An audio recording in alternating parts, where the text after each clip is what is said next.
This is the kind of battles we fight today. It takes bravery. When your children are being taught something in school that you are not happy with, for you to stand up and go and take an opponent with the head teacher and say, I don't accept this, exclude my child from the class. You need to be brave. For you to be in a public place, it takes bravery, it takes courage. For all of these things, from praying salah in public, to talking to the head teacher, to going for a job interview, to getting married, to having everything in your life, you need to be brave, you need courage. When we talk about the bravery of the Prophet ﷺ, we're not just talking about his bravery in battle, but his bravery in battle is the greatest example, because what's at risk when you are in battle? What are you going to lose? What could you lose? Your life. That's worse than anything else. That's the thing we all fear. Nobody wants to give their life for anybody else. And so this shows the Prophet ﷺ was ready to jump into the unknown and risk everything fi sabilillah, for the sake of Allah. Another great example of the courage of the Prophet ﷺ is his bravery to be himself. Often, a lot of us, we have split personalities. We are somebody else at home, somebody else at work, somebody else in the masjid. If you ask someone from work and at home, do you know this guy? They'll say, it's two different people. We don't know who this person is. It's very difficult. You need a lot of courage to just be who you are. I used to have a colleague at work.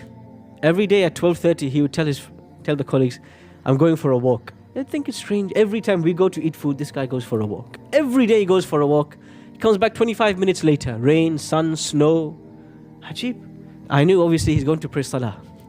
So I asked him one day, listen, Habibi, why don't you just tell them, I'm going to pray. Maybe one of them will start asking you questions about Islam. Why don't you just be yourself? You know what he said? He said, I'm scared. What will they think of me? You know, those who are grunting, there's about half of us in the room who are doing that at work. and the other half are saying, look at these guys. To be yourself takes courage.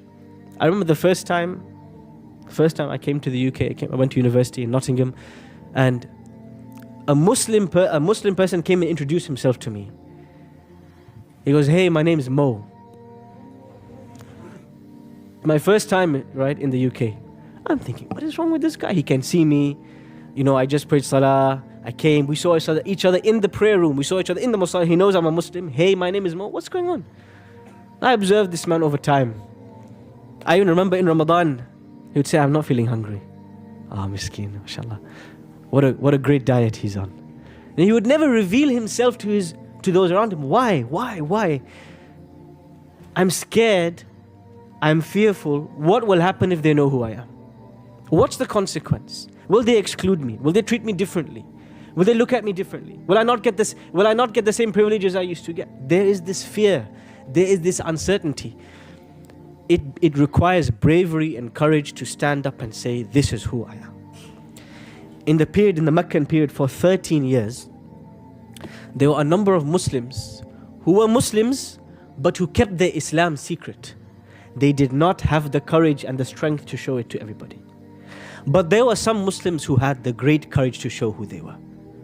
Abdullah ibn Mas'ud radiallahu anhu becomes who he becomes later in Islam. He's a small, unknown shepherd. That's his job. He looks after sheep. He's a nobody. He's not from the great tribes. He's not from the great leaders. He's a nobody. He comes in the middle of Mecca, next to the Kaaba, stands, and he starts to recite the Quran. Ar-Rahman, allama al-Quran, khalaqa al-insan, allamahu al-bayan. People are throwing rocks at him, throwing things at him, attacking him, until he's bleeding. Then he goes back to Dar al-Arqam. The Prophet ﷺ looks at him, he says, don't go back tomorrow and do this to yourself. He says, no, I'm going to go back tomorrow. They cannot stop me from being who I am. This is the courage you need. You live in a climate where, because of Islamophobia, because of people's fear of Islam, their uncertainty, their perception of Islam, you start to think the solution is to not show I'm a Muslim, to show something else. And you know, at its root, and this is not a generalization, at its root, there is some level of nifaq, some level of hypocrisy in this action. Because nifaq, hypocrisy, is what? Is to hide who you really are and to show something else. For the Prophet ﷺ to stand and pray salah in front of the Kaaba, and when he goes into sujood, 4 leaders of Mecca surround him, and they dump the innards of a camel on his head. and they strike him and they hit him until he's bleeding. Until Abu Bakr as-Siddiq comes running and Fatima, his daughter, comes running, and they push them away and they bruise Abu Bakr as-Siddiq. What does it take for a man to stay in sujood while everybody's attacking him? You have to be brave. You have to have courage. This is not a physical strength, because he's not boxing with anyone, not fighting with anyone. He's not showing his biceps off to anyone. The biceps are in here. Of course, this is what I say all the time when people ask me why I don't do exercise. I always say the biceps. I exercise in my heart, alhamdulillah. You need to have strength in here. It's not just about physical strength. In fact, you see a lot of men, they spend a lot of their time trying to show everybody their physical strength. You have pictures from every angle for every muscle in their body, except the ones that are inside the aura. Why? Because this man, actually, this young man, and I'm saying men because it's most often seen in men, deep down they have low self-esteem. They don't really have confidence in themselves. So they try to inflate their body in order to compensate. But at some point in time, if you are weak inside, it will come through. Abdullah ibn Mas'ud, the same man who stood and recited Surah Al-Rahman, and everybody's attacking him. Abdullah ibn Mas'ud had the thinnest legs in Medina. One day he climbs a tree and the Sahaba start to make fun of him. They start to laugh at him because of the thinness of his calves. It's like a stick. They say, what is this? Look at this man. Is this a man or a stick? And they start to laugh at him. And the Prophet ﷺ tells these men, the calf of Abdullah ibn Mas'ud is more heavier in the sight of Allah than the mountain of Uhud. He didn't do leg day. He wasn't exercising enough. Yes, he didn't show off his muscles, but there was a muscle that the Prophet ﷺ appreciated, and Allah appreciated more than this. The bravery to stand up for the haqq, for the truth, and not to back down, and not to cower away, and not to lie and twist and say no, not really, maybe, but to say the truth as it is. There will come moments in our lives where our bravery and our courage will be tested. And this is the moment that it will reveal who are we really. Do we have that strength, or are we weak cowards no matter how many muscles we have? Today everybody is on the exercise hype. Everybody wants to build their body and look this and that, and Arnold Schwarzenegger and all of this. But nobody realizes the greater quality to have in the sight of Allah is the strength that allows you to stand up for what's right. How did the Prophet ﷺ, this bravery that he's shown, how can we have some of this bravery, this courage in our lives?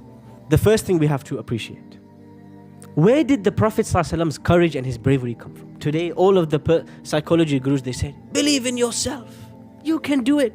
You can do anything. They think this is going to make you strong. This is going to make you have confidence. The Prophets, alayhimussalam, if we take Musa as a case study, when Musa receives the first revelation from Allah, is he confident or is he scared?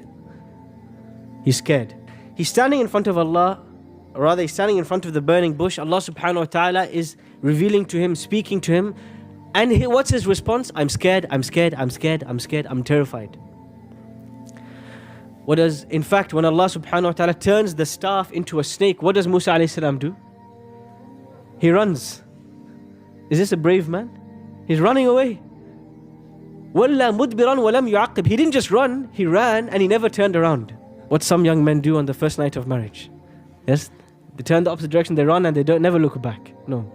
Allah subhanahu wa ta'ala says to Musa alayhi salam, أَقْبِلْ وَلَا تَخَافْ. Come, don't be scared. إِنِّي لَا يَخَافُ لَدَيَّ الْمُرْسَلُونَ. A prophet should not be scared when he is in my presence. You might be scared any other day of the week. In front of Fir'aun you can be scared. In front of this person, Fulan, you can be scared. In front of Haman, be scared. When you are in the company of Allah, how can you be scared? Where is the reassurance coming from? Is it coming from his self-confidence? Where is his strength coming from? His bravery coming from? It's coming from whom? It's coming from Allah. This is very important. Before you buy all of that nonsense about self-confidence, you need to have confidence in Allah first. Otherwise, no speech can help you be self-confident. Nobody can give you self-confidence. We have to have confidence in Allah. This is the first practical step to have the bravery of the Prophet ﷺ. We have to have confidence in Allah. When the Prophet ﷺ is in Hunain, and all of a sudden, thousands of men turn and a sea of arrows is in the air. And all of his companions have turned and ran. What's the first thing he says? Allahumma nazzil nasrak. Oh Allah, you send me victory and support. My support is gone. First line of defense gone. Second line of defense gone. Midfielders, nowhere to be seen. Strikers, hiding in the bushes. Oh Allah, I only have you. Send me your help. His confidence is not in himself. He alone is incapable. His confidence is in the Almighty. Musa alayhi salam, Allah subhanahu wa ta'ala tells him, go to Fir'aun. He says, I'm scared. Allah subhanahu wa ta'ala says, do not be scared. بِآيَاتِنَا أَنْتُمَا وَمَنِ اتَّبَعَكُمَ الْغَالِبُونَ. If you stick with my ayat, my miracles, my signs, my revelation, you and whoever is with you is always going to win. But you need to be with me if you want to win. You need to be on my side. Then you'll always be the winning side. When the believers are in battle, I recited the ayahs in salah. When the believers are in battle, imagine you are going to battle. What do you think Allah is going to ask you to do before battle? You should sharpen your knife, buy the best armor, lease the fastest horse, maybe something like this, right? Because you need something practical. What does Allah tell the believers in battle? يا أيها الذين آمنوا إذا لقيتم فئة فاثبتوا. O believers, if you come in front of an enemy, stand firm. How am I going to stand firm? Ya Allah, my knees are doing a dance without realizing. It's shaking. How will I stand firm, Ya Allah? وَاذْكُرُوا اللَّهَ كَثِيرًا لَعَلَّكُمْ تُفْلِحُونَ. Remember Allah frequently so that you succeed. So what's the secret sauce to being brave? The secret recipe to courage? It is the remembrance of Allah. No other. To be constantly in the company of Allah. When you know Allah subhanahu wa ta'ala tells you, whoever is your enemy, Allah says, Wallahu ma'as sabirin. Allah is with you if you are patient. Can you imagine? Allah's support is with you. He is watching you. He is looking after you. His angels will be behind you. He is with you, you are not alone. But your confidence has to stem from Allah, not from yourself. This whole idea of self-confidence. Then after that, it comes the confidence in yourself. Through preparation. Whoever you are facing. Now I want you guys to open your mind a little bit. We are talking about enemy in battle. Maybe don't stop there. Bravery is very broad. In fact, most of the battles we fight today are not physical anymore. One country wants to fight another country. They don't send missiles anymore. They do economic warfare. They do cyber warfare. They do mind games. They move their troops here, they move their troops there, they point their cannons here, there. Nobody ever gets into battle anymore. It's all games, mind games. This is the kind of battles we fight today. It takes bravery. When your children are being taught something in school that you are not happy with, for you to stand up and go and take an appointment with the head teacher and say, I don't accept this, exclude my child from the class. You need to be brave. For you to be in a public place, you know what is the biggest reason people miss salah? People are on the go, they're driving a taxi, they're on the train, they're on the bus, they're in a meeting, they're at work, they're in college, they're at university. What's the biggest reason people delay their salah? They're embarrassed to pray in a public place. How often I get this question, can I go home and then combine Fajr, Dhuhr, Asr, Maghrib? Ya ba'a, Habibi, just combine all your salah next year. Why are you waiting just till today? Wait till next year, combine 365 days of salah in one go. If it was that flexible, why not? People are embarrassed, scared to show who they really are. It takes bravery, it takes courage for all of these things. From praying salah in public, to talking to the head teacher, to going for a job interview, to getting married, to having... Everything in your life, you need to be brave, you need courage. And this is where what's the first action we need to do if we want to get courage? Where do we get our courage, our bravery from? This shaja'ah. Where do we get it from? It comes from Allah. It comes from dua. It comes from the confidence that Allah is supporting you, not yourself. This is the first thing. The second thing is good preparation. You say you make lots of dua, then you go to your job interview in pajamas. Then you say, Ustadh Hisham said, confidence in Allah. What happened? I didn't get the job. Ustadh Hisham. Second thing you need to do, you need to have really good preparation. You have to be ready for anything. You go for a job interview. You go to get married. You have to be ready for anything. anything can happen. The day after you get married, anything can happen. There can be a war between mother-in-law and wife. Yeah, there can be war between wife and sister, between you and wife, between wife and father. There can be anything can happen the next day. The next day you can wake up, the spouse is gone. Where? Nobody knows. Finished, game over. You have to be ready for anything. How do you get ready for anything? Preparation. Allah says, prepare what you have in terms of strength. Prepare your strength. Be ready for battle. Be ready with your swords, with your shields, with your armor, with your horse, with your cavalry. Be ready. You cannot go into battle, you cannot go into work, you cannot go into marriage thinking, I don't know what's going to happen. What preparation did you do beforehand? In order to be courageous, brave, you have to know, I'm ready for this. Because I have prepared for this. Every moment of my life was a preparation. The greatest mental preparation for the Prophet ﷺ, to face anything on this earth, was the preparation that every night it was obligatory on him to stand in front of Allah alone.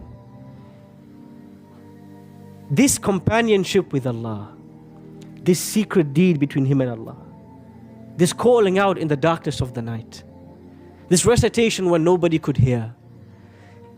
If the whole world gathered to end his life, he would stand there firm. Because of that relationship with Allah he developed in private. We talked, there are many things in life, there are practical preparation you can do, whether it's a job or marriage or anything. But if you are going to be tested in your iman, there is no greater preparation than the private deeds, the private conversation you have with Allah. The secret whispers in the darkness of the night. The secret tear that sheds from your eye and drips down to your jaw. There is no better preparation for any earthquake that is going to hit your iman, better than that dua, that private conversation, that private prayer that you do in the darkness of the night. The Prophetic Path, all rights reserved. Copyright note: this video features unique editing, subtitles, and creative production by The Prophetic Path. While the original audio belongs to the respective speakers, the final edited version is our intellectual property. Reuse warning: unauthorized re-uploading, downloading, or redistributing this video on any platform, YouTube, Facebook, etc., is strictly prohibited and may lead to a copyright strike. We encourage you to share the original video link to spread the message of Islam. Final message: our content is designed for dawah and education under fair use guidelines. Let us respect the effort of creators and the wisdom of our scholars.